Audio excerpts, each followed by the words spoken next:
Hello everyone, welcome to Neso academy.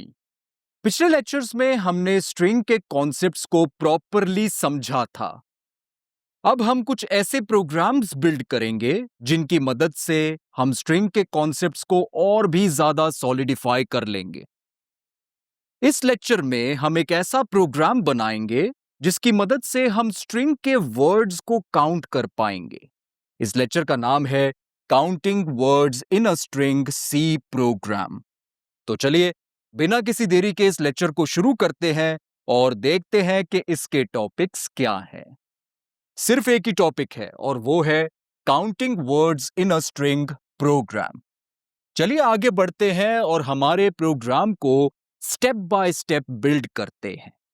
हमें एक ऐसा प्रोग्राम लिखना है जिसकी मदद से हम स्ट्रिंग के वर्ड्स को काउंट कर पाएं। इसके लिए मैंने सबसे पहले सी प्रोग्राम का बेसिक स्ट्रक्चर लिया है। यहीं से हम हमारे प्रोग्राम की शुरुआत करेंगे। सबसे पहले हमें स्ट्रिंग की जरूरत है, इसलिए मैंने यहां पे str नाम का अरे लिया है। यह कैरेक्टर टाइप का अरे है, इसका मतलब यह मल्टीपल कैरेक्टर्स को होल्ड कर सकता है। इसे मैंने ये स्ट्रिंग प्रोवाइड की है, दिस इज नेसो अकेडमी। ये स्ट्रिंग इसके अंदर स्टोर हो जाएगी। str अरे इस स्ट्रिंग को होल्ड कर रहा है। अब हमारा काम यह है कि हम इस स्ट्रिंग के वर्ड्स को काउंट करें, वो भी प्रोग्रामेटिकली। देख के तो कर सकते हैं, लेकिन अब हमें एक ऐसा लॉजिक लिखना होगा जिसकी मदद से हम इस स्ट्रिंग के वर्ड्स को काउंट कर पाएं।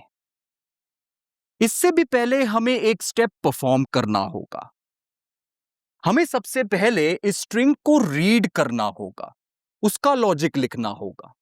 यानी कि हमें इस स्ट्रिंग के इंडिविजुअल कैरेक्टर्स को रीड करना है। हमें ऑलरेडी पता है कि हमारा स्ट्रिंग एक अरे के अंदर स्टोर्ड है, तो हम आसानी से इस स्ट्रिंग के कैरेक्टर्स को एक्सेस कर सकते हैं with the help of indexes. हमें पता है कि इन कैरेक्टर्स को इंडेक्स प्रोवाइड किया गया है। इसका मतलब यह है कि हम इंडिसेस की मदद से इन कैरेक्टर्स को एक्सेस कर सकते हैं। पहले कैरेक्टर को इंडेक्स मिला है 0, दूसरे को मिला है 1, तीसरे को मिला है 2। इस तरह से सभी को इंडेक्स प्रोवाइड किया गया है। तो हमें बस एक लूप की जरूरत है जिसकी मदद से हम इन सभी कैरेक्टर्स को रीड कर पाएंगे। तो सबसे पहले हम एक इंडेक्स वेरिएबल क्रिएट कर लेते हैं। मान लेते हैं कि वो वेरिएबल है i और इसे मैंने इनिशियलाइज किया है 0 से। इसका मतलब यह है कि हम सबसे पहले कैरेक्टर को एक्सेस करेंगे। और यहां पे मैंने ये while लूप लिखा है। इस while लूप की मदद से हम इस पूरे स्ट्रिंग को रीड कर पाएंगे। आप देख सकते हैं इस while लूप में कंडीशन मैंने रखी है stri नॉट इक्वल टू \0। यहां पे मैं ये चेक कर रहा हूं कि जो करंट कैरेक्टर है क्या वो \0 के बराबर है। अगर वो \0 के इक्वल है तो हम इस while लूप से बाहर आ जाएंगे। अगर \0 के इक्वल नहीं है तो हम आगे बढ़ेंगे और लूप बॉडी को एग्जीक्यूट करेंगे। इसका मतलब यह है कि हम i++ करेंगे। हमें पता है कि शुरुआत में i की वैल्यू 0 है, तो यहां पे 0 आ जाएगा। इसका मतलब यह है कि हम str0 को रीड कर रहे हैं, एक्सेस कर रहे हैं। और इसका मतलब यह है कि हम हमारे पहले कैरेक्टर t को एक्सेस कर रहे हैं। इसकी जगह पे t आ जाएगा। हम चेक कर रहे हैं कि क्या t \0 के इक्वल है। हम देख सकते हैं कि t \0 के इक्वल नहीं है, इसलिए हम अंदर जाएंगे और i++ करेंगे। इसका मतलब अब i की वैल्यू 1 हो चुकी है। अब हम नेक्स्ट कैरेक्टर को रीड करेंगे। अगला कैरेक्टर है h, इसकी जगह पे h आ जाएगा। h \0 के बराबर नहीं है, इसलिए हम अंदर जाएंगे और i++ करेंगे। अब हम अगले कैरेक्टर को रीड करेंगे। इस तरह से हम इस स्ट्रिंग के सारे कैरेक्टर्स को रीड कर लेंगे with the help of this while loop. I hope ये आइडिया क्लियर है। जब हमें यहां \0 मिलेगा तब हम इस while लूप से बाहर आ जाएंगे। हमें पता है कि स्ट्रिंग के एंड में \0 होता है, ये कंपाइलर खुद से डालता है। तो बैकस्लैश 0 के मिलने का मतलब यह है कि हम स्ट्रिंग के एंड में पहुंच चुके हैं। इस तरह से इस व्हाइल लूप की मदद से हम पूरे स्ट्रिंग को रीड कर पाएंगे। आई होप ये क्लियर है। हमने ये लॉजिक तो लिख लिया कि हम कैसे हमारे स्ट्रिंग को रीड कर सकते हैं प्रोग्रामेटिकली। पर अब सवाल ये उठता है कि हम क्या लॉजिक लिखें जिसकी मदद से हम स्ट्रिंग के वर्ड्स को आइडेंटिफाई कर पाए और काउंट भी कर पाए। अगर मैं आपसे पूछूं कि इस स्ट्रिंग में कितने वर्ड्स हैं, तो आपका क्या जवाब होगा? आप फटाफट से बता देंगे। आप कहेंगे कि इस स्ट्रिंग में 4 वर्ड्स हैं। पहला वर्ड है दिस, दूसरा वर्ड है इज, तीसरा वर्ड है नेसो और चौथा वर्ड है एकेडमी। कुल मिला के 4 वर्ड्स हैं स्ट्रिंग में। यह बताना कोई मुश्किल काम नहीं था आपके लिए, क्योंकि आप इन वर्ड्स को आइडेंटिफाई कर पा रहे हैं, और वो इसलिए क्योंकि इन वर्ड्स के बीच में स्पेसेस मौजूद हैं। इस वजह से आप कर पा रहे हैं। तो स्पेसेस बहुत बड़ा रोल प्ले कर रहे हैं वर्ड्स को आइडेंटिफाई करने में। आप देख रहे हैं कि दिस और इज के बीच में एक स्पेस है। इस वजह से ये दोनों अलग अलग वर्ड्स हैं। अगर इनके बीच में स्पेस नहीं होता, तब आप दिस और इज को अलग अलग आइडेंटिफाई थोड़ी करते। आप दिस इज को एक वर्ड मानते। तो क्लियरली स्पेस बहुत इंपॉर्टेंट रोल प्ले कर रहा है वर्ड्स को आइडेंटिफाई करने में। अब बिल्कुल इसी लॉजिक का इस्तेमाल हमें हमारे प्रोग्राम में भी करना है। हम क्या करेंगे? ऐसा प्रोग्राम लिखेंगे जिसकी मदद से हम चेक कर सकें कि जो करंट कैरेक्टर हम रीड कर रहे हैं, क्या वो एक व्हाइट स्पेस कैरेक्टर है। अगर वो एक व्हाइट स्पेस कैरेक्टर है, तो उससे पहले जो हमने रीड किया होगा वो एक वर्ड होगा। जैसे कि यहां पे हमें व्हाइट स्पेस कैरेक्टर दिख रहा है। इससे पहले जो हमने रीड किया है वो एक वर्ड है। तो हम एक काउंट वेरिएबल रखेंगे और उसे इंक्रीमेंट कर देंगे। काउंट वेरिएबल वर्ड काउंट का ट्रैक रखेगा। तो हमें काउंट वेरिएबल की जरूरत पड़ेगी वर्ड काउंट का ट्रैक रखने के लिए। तो चलिए अब हमारा प्रोग्राम लिख लेते हैं जो इस लॉजिक को इंप्लीमेंट करेगा। यहां पे मैंने ये इफ कंस्ट्रक्ट लिया है और यहां पे मैं 3 कंडीशंस को चेक कर रहा हूं। जैसे कि मैंने बताया, हम व्हाइट स्पेस कैरेक्टर के मिलते ही काउंट को इंक्रीमेंट कर देंगे, ये बताने के लिए कि इससे पहले जो हमने रीड किया था वो एक वर्ड था। इसका मतलब हमें एक वर्ड मिल गया है, तो हम काउंट को बढ़ा देंगे। यही काम हम यहां पे करेंगे। मैं खाली स्पेस के लिए कंडीशन चेक नहीं कर रहा, मैं बाकी व्हाइट स्पेस कैरेक्टर्स के लिए भी कंडीशंस चेक कर रहा हूं। इसके पीछे रीजन ये है कि व्हाइट स्पेस कैरेक्टर कोई भी हो, चाहे वो बैकस्लैश n हो, चाहे वो बैकस्लैश t हो, सेपरेशन क्रिएट करने का काम करता है। बैकस्लैश n का मतलब होता है न्यू लाइन, ये भी वर्ड्स के बीच में सेपरेशन क्रिएट करता है। बैकस्लैश t टैब होता है, ये भी वर्ड्स के बीच में सेपरेशन क्रिएट करता है, स्पेस की तरह। तो क्लियरली यहां पे मैं 3 कंडीशंस को चेक कर रहा हूं ताकि मैं व्हाइट स्पेस कैरेक्टर्स को कवर कर सकूं। अब अगर करंट कैरेक्टर एक स्पेस है, या फिर बैकस्लैश n है, या फिर बैकस्लैश t है, तो हम कुछ काम करेंगे और वो काम ये होगा कि हम काउंट को इंक्रीमेंट करेंगे। इसके लिए मैंने यहां पे वर्ड काउंट नाम का वेरिएबल लिया है, इसे 0 से इनिशियलाइज किया है और यहां पे मैं वर्ड काउंट को इंक्रीमेंट कर रहा हूं। वर्ड काउंट मैंने यहां पे 0 इसलिए रखा है क्योंकि अभी हमने स्ट्रिंग को रीड करना शुरू नहीं किया। जब हम इस व्हाइल लूप के अंदर जाएंगे तभी तो हम स्ट्रिंग को रीड करेंगे, तो वर्ड काउंट तो अभी 0 ही होगा। जब हमें एक व्हाइट स्पेस कैरेक्टर स्ट्रिंग में दिखेगा तब हम वर्ड काउंट को इंक्रीमेंट करेंगे। आई होप ये आइडिया क्लियर है। यही वो लॉजिक है जिसकी मदद से हम हमारे स्ट्रिंग के वर्ड्स को आइडेंटिफाई कर पाएंगे और उन्हें काउंट भी कर पाएंगे। इसके बाद हमें कुछ नहीं करना है। इस व्हाइल लूप के बाद हमें प्रिंटफ फंक्शन की जरूरत है ताकि हम वर्ड काउंट को प्रिंट कर सकें स्क्रीन पे। और यहां पे मैं वर्ड काउंट नहीं बल्कि वर्ड काउंट +1 को प्रिंट कर रहा हूं।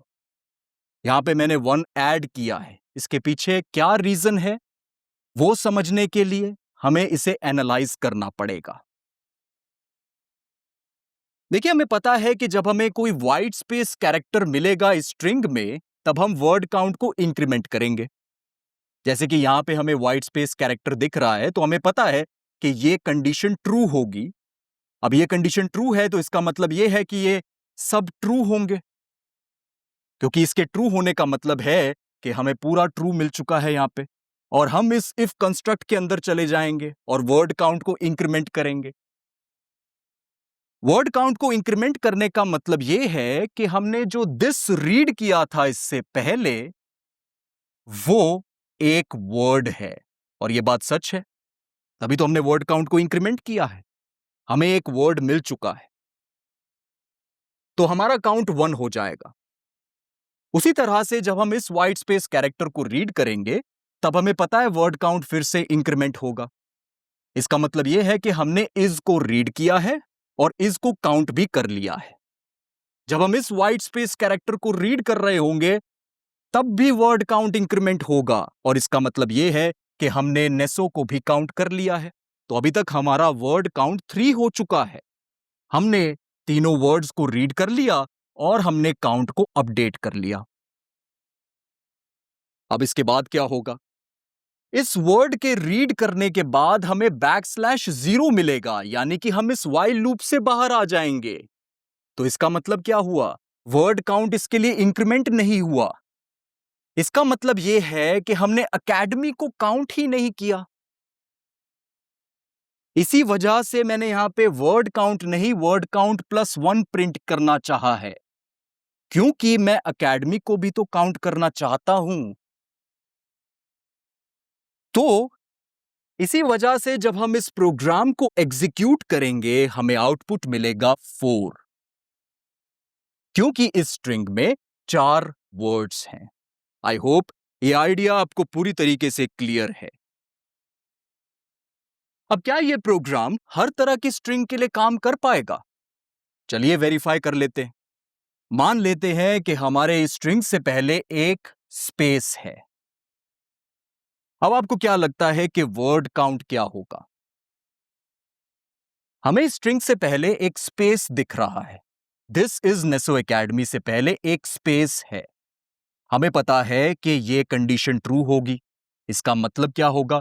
वर्ड काउंट इंक्रीमेंट होगा, क्योंकि हम ये अस्यूम करके चल रहे हैं कि जब भी हमें एक वाइट स्पेस कैरेक्टर दिखेगा, इसका मतलब यह होगा कि उससे पहले जो हमने रीड किया होगा वो एक वर्ड है, और इसी वजह से हम वर्ड काउंट को इंक्रीमेंट करेंगे। पर यहां पे तो ऐसा नहीं है। सबसे पहला कैरेक्टर ही हमें वाइट स्पेस कैरेक्टर मिल रहा है। इससे पहले तो कोई वर्ड है नहीं, तो हमें वर्ड काउंट को तो इंक्रीमेंट नहीं करना चाहिए था। पर यहां पे वर्ड काउंट इंक्रीमेंट हो जाएगा। इसका मतलब यह है कि हमें आउटपुट मिलेगा 5, एक ज्यादा मिलेगा। पिछली बार हमें आउटपुट 4 मिल रहा था, लेकिन इस वाइट स्पेस कैरेक्टर के ऐड होते ही हमें आउटपुट 5 मिलेगा, क्योंकि वर्ड काउंट इसके लिए इंक्रीमेंट होगा। आई होप ये क्लियर है। तो ये आउटपुट गलत है। यहां पे तो सिर्फ 4 ही वर्ड्स हैं, सिर्फ एक वाइट स्पेस ही तो ऐड हुआ है। अब लेट्स से नेसो और एकेडमी के बीच में 2 स्पेसेस हैं। अब आपको क्या लगता है वर्ड काउंट क्या होना चाहिए? हमने पिछली स्ट्रिंग को ही अपडेट किया है। ये वाइट स्पेस यहां पे मौजूद है। हमें पता है इस वाइट स्पेस की वजह से वर्ड काउंट 5 हो चुका है। अब यहां पे भी एक वाइट स्पेस कैरेक्टर आ चुका है। अब वर्ड काउंट क्या होगा? देखिए, हमें पता है कि नेसो के बाद जो वाइट स्पेस कैरेक्टर आ रहा है, वो इस वर्ड को काउंट कर रहा है। जब हमें ये वाइट स्पेस कैरेक्टर मिलता है, तब वर्ड काउंट इंक्रीमेंट हो जाता है, यानी कि हम नेसो को काउंट कर लेते हैं। लेकिन अब हमारे पास 2 वाइट स्पेस कैरेक्टर्स हैं। इस एक्स्ट्रा वाइट स्पेस कैरेक्टर की वजह से वर्ड काउंट फिर से इंक्रीमेंट हो जाएगा, पर यह गलत है। ये वाला वाइट स्पेस कैरेक्टर कह रहा है कि मेरे से पहले जो मौजूद है वो एक वर्ड है। बल्कि यहां तो एक वाइट स्पेस कैरेक्टर है, तो वर्ड काउंट तो इंक्रीमेंट नहीं होना चाहिए था, पर इस केस में वर्ड काउंट इंक्रीमेंट होगा। पिछली बार आउटपुट 5 आ रहा था, इंक्रीमेंट होने के बाद आउटपुट हमें 6 मिलेगा। यह आउटपुट भी गलत है, ये आप देख सकते हैं। अभी भी हमारे पास 4 ही वर्ड्स हैं, लेकिन आउटपुट हमें 6 मिल रहा है, क्योंकि हमने एक और वाइट स्पेस कैरेक्टर ऐड कर लिया है। अब मान लेते हैं कि एकेडमी के बाद बैकस्लैश n है। इस बैकस्लैश n की वजह से वर्ड काउंट फिर से इंक्रीमेंट होगा, क्योंकि यह कंडीशन ट्रू होगी। इस वजह से जो हमें आउटपुट मिलेगा वो होगा 7, और यह आउटपुट भी गलत है। एक तो पहले ही हमने यहां पे 1 ऐड किया था, और वो इसलिए किया था क्योंकि हम इस एकेडमी को काउंट करना चाहते थे, लेकिन बैकस्लैश n इसको पहले ही काउंट कर रहा है। इस वजह से हमें एक एक्स्ट्रा काउंट मिला है, और इसी वजह से हमें आउटपुट 7 मिल रहा है। यह गलत आउटपुट है। तो क्लियरली हम देख सकते हैं कि जो लॉजिक हमने लिखा था वो वर्क नहीं कर रहा है। इन वाइट स्पेस कैरेक्टर्स को ये हैंडल नहीं कर पा रहा है। ये एक प्रॉब्लम है। अब इस प्रॉब्लम को हमें रिजॉल्व करना है, यानी कि हमें इस लॉजिक को बदलना होगा। हम जो ये मान के चल रहे हैं कि वर्ड काउंट हमें तभी इंक्रीमेंट करना है जब हमें एक वाइट स्पेस कैरेक्टर दिख जाए, ये मानना ही गलत है। इसे हमें बदलना होगा। सबसे पहले मैं यहां से +1 हटाना चाहता हूं और वर्ड काउंट प्लस प्लस को हटाना चाहता हूं। हम नहीं चाहते वर्ड काउंट को इंक्रीमेंट करना जब हमें एक वाइट स्पेस कैरेक्टर दिखे, और प्रिंटफ फंक्शन में हमें वर्ड काउंट ही पास करने की जरूरत है, वर्ड काउंट +1 पास करने की जरूरत नहीं है, क्योंकि अब जो हम लॉजिक लिखेंगे उसकी मदद से हम करेक्टली वर्ड्स को काउंट कर पाएंगे। लॉजिक बहुत ही सिंपल है।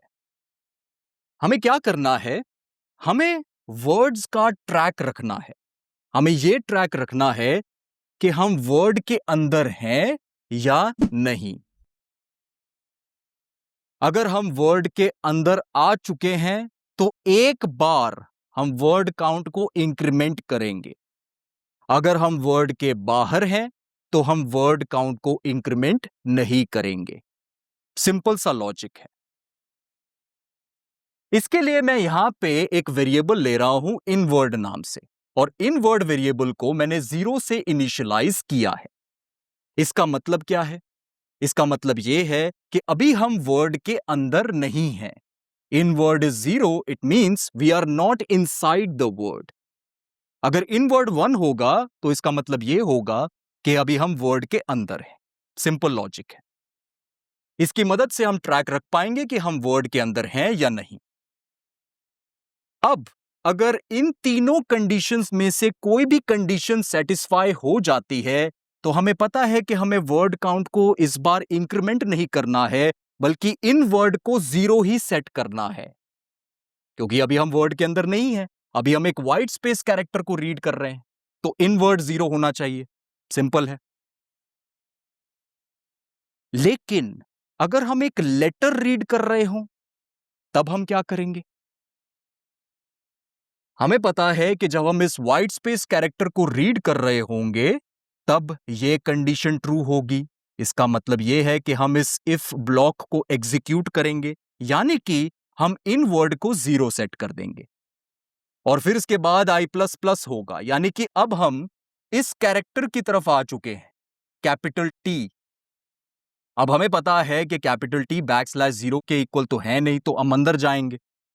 इन तीनों में से कोई भी कंडीशन सेटिस्फाई नहीं हो रही है, तो इसका मतलब यह है कि हमें कोई और ब्लॉक एग्जीक्यूट करना होगा, क्योंकि अब जो हम रीड कर रहे हैं वो एक लेटर है। अब हम वर्ड के अंदर जा रहे हैं। इसका मतलब यह है कि हमें एक ऐसे ब्लॉक की जरूरत है जिसमें हम कोड लिखें, जिसकी मदद से हम इन वर्ड को 1 सेट कर सकें और वर्ड काउंट को इंक्रीमेंट भी कर सकें। और वर्ड काउंट को हम सिर्फ एक ही बार इंक्रीमेंट करेंगे, यानी कि इस पहले लेटर के लिए ही वर्ड काउंट को इंक्रीमेंट करेंगे। इससे हम यह बताएंगे कि हमने दिस को काउंट कर लिया है। तो हमें इस एल्स इफ ब्लॉक की यहां पे जरूरत है। यहां पे मैं कंडीशन चेक कर रहा हूं, नॉट इन वर्ड।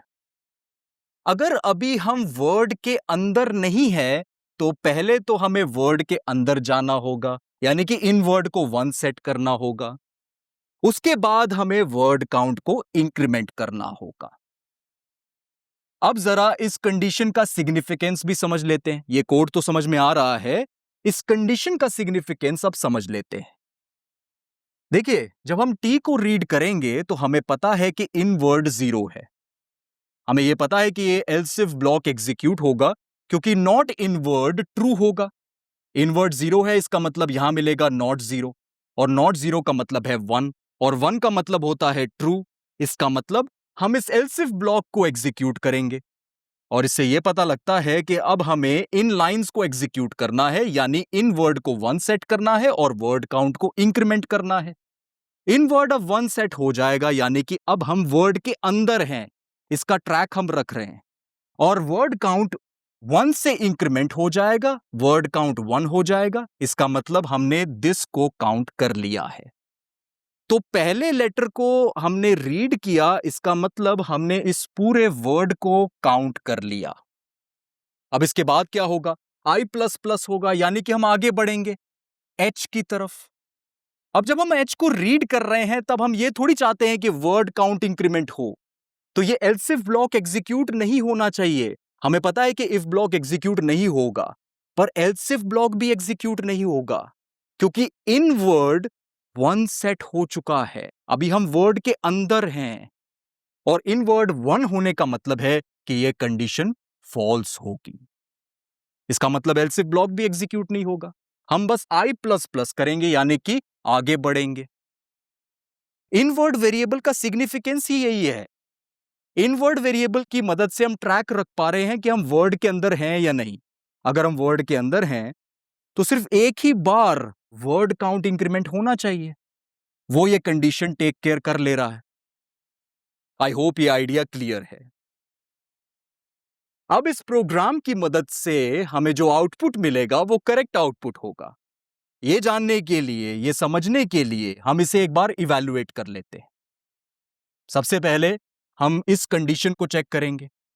यहां पे हमें पता है कि आई की वैल्यू 0 है। इसका मतलब हम str 0 को एक्सेस कर रहे हैं, यानी कि हम इस वाइट स्पेस कैरेक्टर को एक्सेस कर रहे हैं। अभी आप देख रहे हैं कि पॉइंटर इस वाइट स्पेस कैरेक्टर की तरफ है, यानी कि हम इसे रीड कर रहे हैं।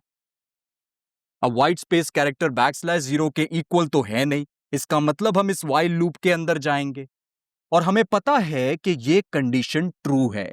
stri equal to space true है। इसका मतलब हम इस इफ ब्लॉक के अंदर जाएंगे और इन वर्ड को 0 सेट कर देंगे। इन वर्ड ऑलरेडी 0 है, इसका मतलब हम वर्ड के अंदर नहीं है। अभी हम एक वाइट स्पेस कैरेक्टर को रीड कर रहे हैं। इसके बाद आई प्लस प्लस होगा, यानी कि अब हम नेक्स्ट कैरेक्टर की तरफ बढ़ेंगे। अब हम अगले कैरेक्टर की तरफ आ चुके हैं, यानी कि अब हम टी को रीड कर रहे हैं। हमें पता है कि यह कंडीशन ट्रू है, और इन तीनों में से कोई भी कंडीशन ट्रू नहीं है। इसका मतलब एल्स इफ ब्लॉक एग्जीक्यूट होगा, क्योंकि हम एक लेटर को रीड कर रहे हैं, वो है कैपिटल टी। हमें यह भी पता है कि इन वर्ड 0 के इक्वल है। इसका मतलब यह कंडीशन ट्रू है, क्योंकि नॉट 0 1 होता है। इसका मतलब यह है कि अब हम इस ब्लॉक को एग्जीक्यूट करेंगे, और इस ब्लॉक में इन वर्ड को अभी हमें 1 सेट करना होगा और वर्ड काउंट को इंक्रीमेंट करना होगा। इन वर्ड 1 हो चुका है और वर्ड काउंट अब 1 हो चुका है, जो पहले 0 था, यानी कि हमने दिस को काउंट कर लिया है। अब इसके बाद आई प्लस प्लस होगा, यानी कि हम नेक्स्ट कैरेक्टर की तरफ बढ़ेंगे, जो है एच। ये कंडीशन फिर से ट्रू है। हमें पता है कैरेक्टर एच के लिए ना तो इफ ब्लॉक एग्जीक्यूट होगा, ना ही एल्स इफ ब्लॉक, क्योंकि इन वर्ड अभी 1 है। इसका मतलब यह कंडीशन फॉल्स है, और इसका मतलब यह है कि अब आई प्लस प्लस ही एग्जीक्यूट होगा, यानी कि हम नेक्स्ट कैरेक्टर की तरफ बढ़ेंगे। इस तरह से हम इस पूरे वर्ड को रीड कर लेंगे, और जब हम इस कैरेक्टर की तरफ आएंगे, इस वाइट स्पेस कैरेक्टर की तरफ, तब हमें पता है कि यह इफ ब्लॉक एग्जीक्यूट होगा, इनवर्ड 0 सेट हो जाएगा। क्योंकि अब हम वर्ड से बाहर आ चुके हैं, इसलिए इनवर्ड को 0 सेट किया है। अब इनवर्ड 0 हो चुका है। इसके बाद हमें पता है A++ होगा, यानी कि अब हम नेक्स्ट कैरेक्टर की तरफ आ चुके हैं। अब हम कैरेक्टर I को रीड कर रहे हैं। इसके लिए हमें पता है इफ ब्लॉक एग्जीक्यूट नहीं होगा, एल्स इफ ब्लॉक एग्जीक्यूट होगा। और हमें यह पता है कि इन वर्ड 0 के इक्वल है, तो यह कंडीशन ट्रू होगी। इसका मतलब है इन वर्ड अब 1 सेट होगा और वर्ड काउंट इंक्रीमेंट होगा। इन वर्ड 1 हो चुका है और वर्ड काउंट 2 हो चुका है। हमने इस वर्ड को भी काउंट कर लिया है। तो हमने अभी तक दिस को काउंट किया है और इज को काउंट किया है। इस तरह से हम आगे बढ़ेंगे। I++ होगा तो हम नेक्स्ट कैरेक्टर की तरफ बढ़ेंगे। इसके लिए हमें पता है ना तो इफ ब्लॉक एग्जीक्यूट होगा, ना ही एल्स इफ ब्लॉक, I++ होगा बस। जब हम N की तरफ आ जाएंगे तब क्या होगा? हमें पता है कि इस वर्ड का हम पहला कैरेक्टर रीड कर रहे हैं और पहले कैरेक्टर के लिए एल्स इफ ब्लॉक एग्जीक्यूट करेगा। इनवर्ड 1 हो जाएगा और वर्ड काउंट ++ होगा। यहां पे हमें वर्ड काउंट 3 मिलेगा। इसका मतलब यह है कि हमने नेसो को भी काउंट कर लिया है। और जब हम कैपिटल A की तरफ आएंगे इसी तरह से, तो हमें पता है कि वर्ड काउंट 4 हो जाएगा। जैसे कि आप यहां पे देख सकते हैं, अभी पॉइंटर कैपिटल A की तरफ है और वर्ड काउंट 4 हो चुका है। तो हमने इस वर्ड को भी काउंट कर लिया है। इसी तरह से इस वर्ड के बाकी के कैरेक्टर्स भी रीड हो जाएंगे और इन कैरेक्टर्स के लिए ना तो इफ ब्लॉक एग्जीक्यूट होगा, ना ही एल्स इफ ब्लॉक। हम आ जाएंगे सीधा \n की तरफ। हमें पता है कि \n एक वाइट स्पेस कैरेक्टर है, तो इन वर्ड 0 सेट हो जाएगा। बस इतना ही होगा, वर्ड काउंट इंक्रीमेंट नहीं होगा, वर्ड काउंट 4 ही रहेगा। इसके बाद हमें \0 मिलेगा और \0 के लिए यह कंडीशन फॉल्स होगी। इसी वजह से हम इस while लूप से बाहर आ जाएंगे और printf फंक्शन को कॉल करेंगे। आप देख सकते हैं कि वर्ड काउंट 4 है, तो इस वर्ड काउंट वेरिएबल की जगह पे 4 आ जाएगा और हमें आउटपुट मिलेगा 4। तो आपने देखा कि किस तरह से हमारे प्रोग्राम ने इस कॉम्प्लेक्स स्ट्रिंग को भी हैंडल कर लिया, इसके वाइट स्पेसेस को इजीली हैंडल कर लिया और आउटपुट 4 दिया, क्योंकि इस स्ट्रिंग के अंदर सिर्फ 4 ही वर्ड्स हैं। हमारे पिछले प्रोग्राम में हम ऐसा नहीं कर पा रहे थे, लेकिन अब हम करेक्टली काउंट कर पा रहे हैं हमारे इस कॉम्प्लेक्स स्ट्रिंग को। तो हम किसी भी कॉम्प्लेक्स स्ट्रिंग को आसानी से हैंडल कर सकते हैं with the help of this program. I hope it is clear. तो इसी के साथ हमारा ये topic count words in a string program complete होता है। यानी कि हमने एक ऐसा प्रोग्राम बना लिया है जिसकी मदद से हम स्ट्रिंग के वर्ड्स को काउंट कर सकते हैं। तो इसी के साथ हमारा ये लेक्चर भी खत्म होता है। Thank you so much for watching this lecture. अब मैं मिलूंगा आपसे अगले लेक्चर में एक नए टॉपिक के साथ।